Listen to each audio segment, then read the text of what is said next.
How's it going, everyone?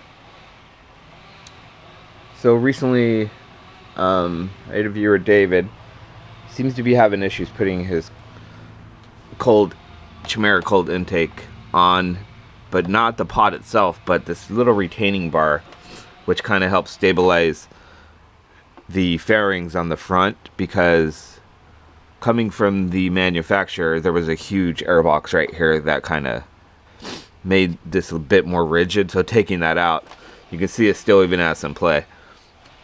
So I tried to show some pictures, and I think he's still having problems, so I'll try to do this video to try to help here. So you can see there's the retaining rod right here, and it's connected with the bolt into this plastic fairing piece right here. So the bolt is actually inside between the outside fairing and this little plastic fairing. So if you look on the side here, I don't want to take the whole fairing off because it's a lot of work just to show where that hole is, but I'll give you an idea of where it is here, David. To take this, when you take the side fairing off, you have to take your seat off. I took this back fairing piece off that wraps around to the other side. There's a bolt underneath the seat right here. And then this fairing, I believe, has a couple bolts up here. The front fairing right here, this whole piece has a bolt right here, and it's two bolts right here. So once you take that off, you'll see a little hole inside the gray piece right here, because this doesn't come off. This is not part of this front fairing.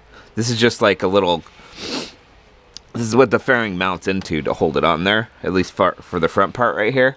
So when you take this whole side fairing piece off right here, it'll pop up and you'll have a gray thing that's about this big, and there'll be a little hole right here. So you'll see the two brackets where these bolt in right here, and then right below it you'll see a hole, and it will be on both sides. So if you look where my finger is, that's where that bolt is. And you'll have to do it on both sides. So there'll be like a screw that screws into each side of this on that gray piece that holds it in. It makes it a little bit more sturdy, but you'll still get a little bit vibration. I haven't really figured out a clever way to stop that from happening. But I think I hope that helps you as far as trying to figure out how to put that retaining rod on there.